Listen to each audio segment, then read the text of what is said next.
अब बंगाल में चुनाव आने वाले हैं, तमिलनाडु में है, असम में है और फिर अगले साल उत्तर प्रदेश में।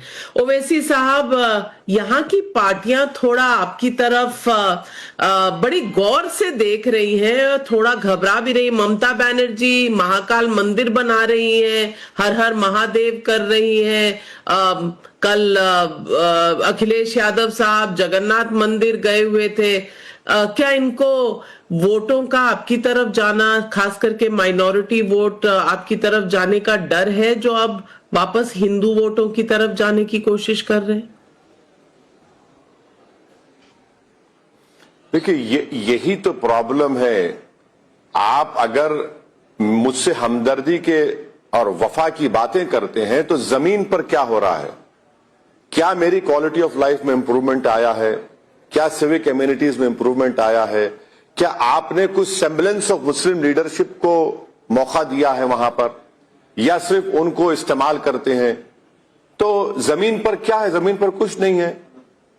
अब जहां तक बंगाल का सवाल है, हमारे पार्टी की तरफ से आदिल हसन साहब वहां पर गए, 4-5 दिन वो रुके। मेरी मैडम आज शाम में या कल उनसे तफसीली बातचीत होगी, फिर हम लोग डिसीजन लेंगे। जहां तक यूपी का सवाल है, हम बराबर चुनाव लड़ेंगे और हमारी पूरी कोशिश होगी कि इस बार हमारे वहां से अच्छी तादाद में हमारे एमएलए या विधायक कामयाब हों।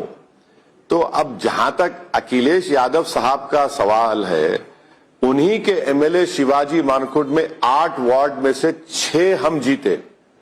असेंबली कॉन्स्टिट्यूंसी, असेंबली इलेक्शन में, विधानसभा के चुनाव में जो वहां पर जनाब अबू आसिम साहब को वोट मिले थे, उससे 20,000 बढ़ के हमको वोट मिले। तो ये तो समाजवादी पार्टी के लोगों को एक पैगाम है, हम बराबर जाएंगे, लड़ेंगे इलेक्शन। क्योंकि आप मैडम, आप मेरी बात का यकीन मत करिए, आपके किसी रिपोर्टर को बोलिए कि जब वक्फ का बिल डिबेट हो रहा था, अखिलेश यादव की स्पीच क्या थी? वक्फ के ऊपर कुछ बोल ही नहीं पा रहे थे, वो कुछ बोल ही नहीं पा रहे। अगर ये उनका कैजुअल एटीट्यूड होगा, पूरा देश देख रहा है, खासतौर से मुस्लिम समाज देख रहा है कि ऐसा कानून बनने जा रहा था जिससे हमको एप्रीहेंशन है और सही साबित होगा कि मस्जिद, दरगाह, खान सब छीन ली जाएंगे। आप उनकी स्पीच देख लीजिए, इतना कैजुअल एटीट्यूड उनका रहा है।